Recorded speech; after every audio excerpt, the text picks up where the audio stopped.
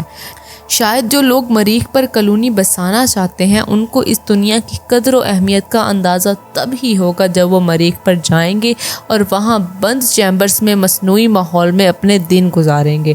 تب انہیں احساس ہوگا اور وہ الٹے پاؤں زمین کی طرف واپس دوڑیں گے، اور پھر یہاں زمین کے لوگ ان نام نہاد مارشین سے وہی کہیں گے جو احمد فراز کہہ چکے ہیں، اب بھی آئے ہو تو احسان تمہارا، لیکن وہ قیامت جو گزرنی تھی گزر بھی گئی دوست۔